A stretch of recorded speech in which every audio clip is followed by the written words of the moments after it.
Hello, welcome to a little review of Chapter 18 in To Kill a Mockingbird. This is basically Mayella's testimony during the trial of Tom Robinson. I'm going to go through things pretty quickly here. Most of it is just what happened in the chapter. I might have a little bit of my own commentary. Let's go ahead and get started. We start with learning a little bit about Mayella. We find out that she's a very clean person. She takes regular baths. She likes to keep the yard clean with flowers, beautifying the area. So she has that going for her. We see that she acts kind of shy when she is asked to tell her side of the story. She can't or she won't, and she breaks down and starts crying at times. And we see her being fearful. She fears Atticus at times throughout this chapter as well. She just saw Atticus basically embarrass her father with his testimony in the previous chapter. And I think she's afraid of what's going to happen to her. If she's there to tell the truth, what does she have to fear? Maybe that's why she's afraid. We'll get into that later. Okay, so Mr. Gilmore asks for her part of the story. He interviews her, asks her some questions, and this is what we find out. The incident happened on November 21st of last year. She asked Tom to help her. She was supposed to chop up a wardrobe for kindling or firewood, and so Tom Robinson comes by. She asked him to do it. She went inside to get him a nickel to pay him for his work, and she claims that he attacked her, grabbed her, choked her, and raped her. And then she didn't know what happened, and then her father was there yelling at her, who did it, who did it? And then she doesn't remember what happened. Next thing she knows, the sheriff, Mr. Hex Tate, was there, taking her to the water to help clean her up and help take care of her. So that's basically her side of the story. Mr. Gilmore did not ask a lot of questions, but those were the ones that he did ask, and we find very briefly that's her side of the story.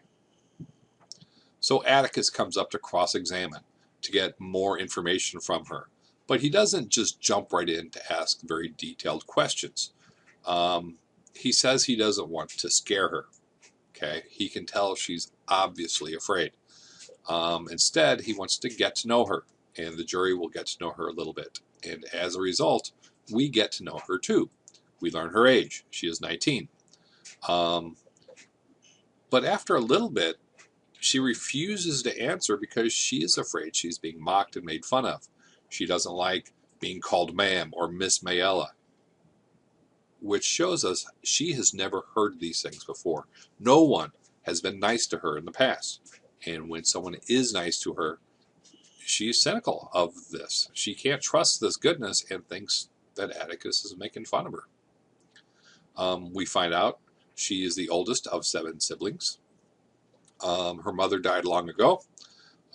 When asked if she can read and write, she can read and write as well as her father. I think the question was, have you been to school? She can read and write as well as her father. How long have you been to school?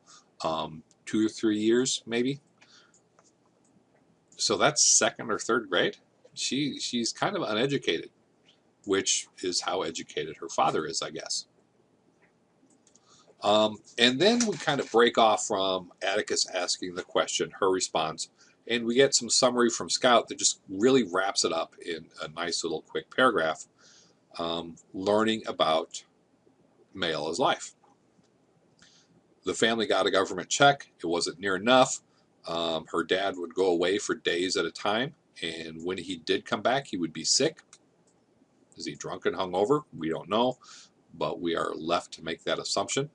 The kids don't wear shoes, but when they do, they go to the dump and cut off rubber from tires and use that and wrap it to their feet.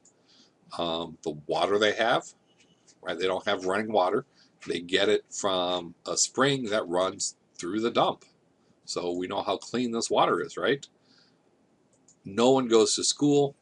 Some lady from the state comes and asks about it, and basically the lady is told that they are needed at home. There's 2 people in the house that can read and write, have education. They don't need any more. Okay, continuing on, we found that Mayella has no friends. And then Atticus asks, does she love her father? And she doesn't know how to respond to this. She doesn't understand the question, do you love your father? This whole idea of friendship and love is very foreign to her. Imagine what her life is like if she doesn't even understand the question, do you love your father? You know, even if you don't, you understand that concept. But here she doesn't. And in her confusion, she asks Atticus. She assumes Atticus is mocking her again. She does come out and say that her father is tolerable, except when, and Atticus brings it out, helps her finish the sentence, except when he's drinking, and she's nodding yes. So he gets drunk. He's not tolerable then. And then we get into the question about the incident. She says she asked Tom to come on, bust up this wardrobe or dresser. She said she sees Tom every day walking past the house. And she's never asked him on the property before. This is the first time he's invited into the property. And Atticus questions this. Did you ever ask him to do any other jobs? Did you ever ask anybody else to come in and help? And she said she might have, but she doesn't know for sure. And then Atticus asks, did Tom beat you? And she is hesitant. She doesn't come back and say, yes, he's beat me.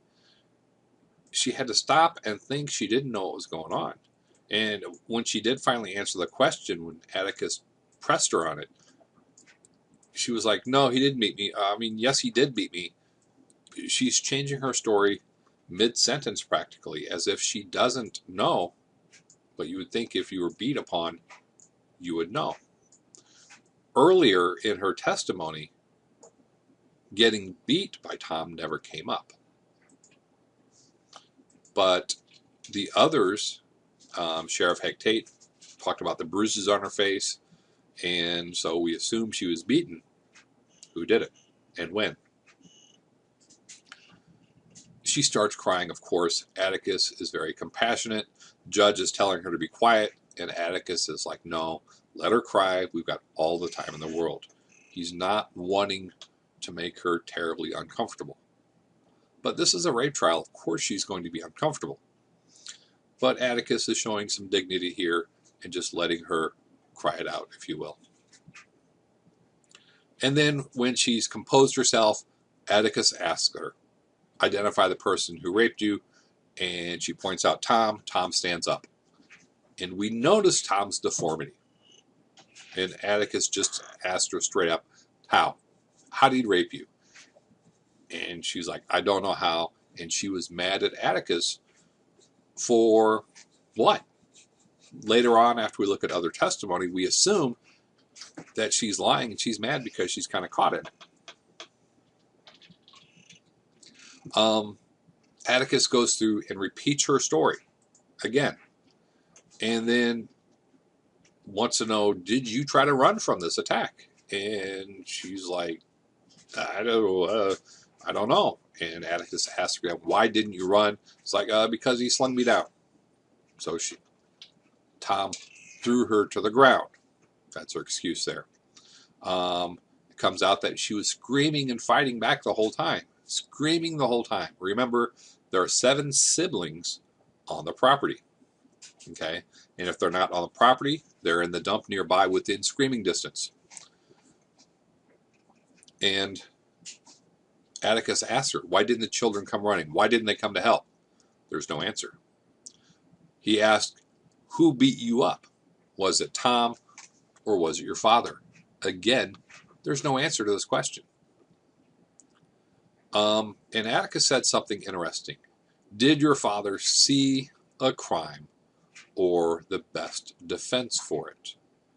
Okay. Did he see a crime, or did he see something else? Okay, maybe there wasn't a crime.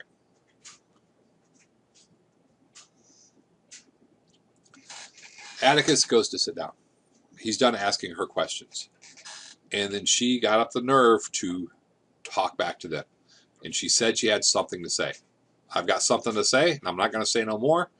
And she says she was raped. She calls everyone else in there a coward for not doing anything about it. And she's not going to say anything else. And she didn't.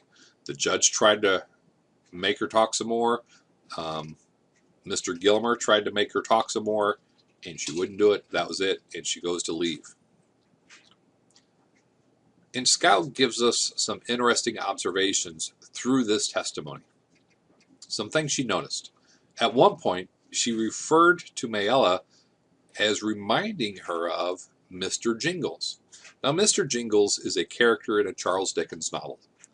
And this character is kind of an actor or a charlatan who is known for lying and telling stories. Kind of like Dill. But it's interesting now that this character is like Mayella, lying and telling stories. When Tom Robinson was pointed out as being the attacker, he stood up, and Scout immediately noticed that he looked off balance. And we learned, or we saw, that his left arm is crippled and is all shriveled up. It's shorter than the other one. His hand is all crumpled up. It's all mangled and deformed. And we find out that the reason that happened was his arm was caught in a cotton gin when he was younger, and it stripped all the muscles away.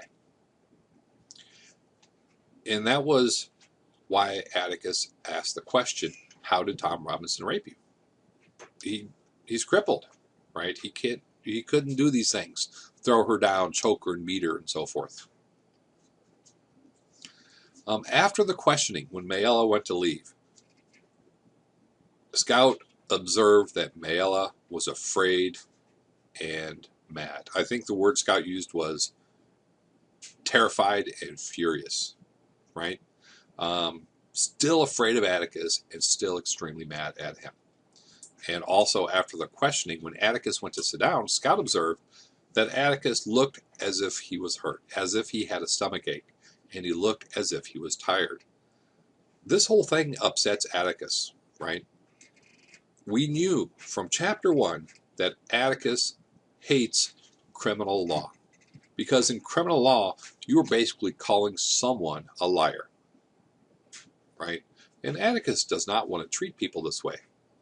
And we see a definite difference in the way Atticus treats the witnesses than the way Mr. Gilmore treats witnesses. And this really wears on Atticus. So Scout observed this as well.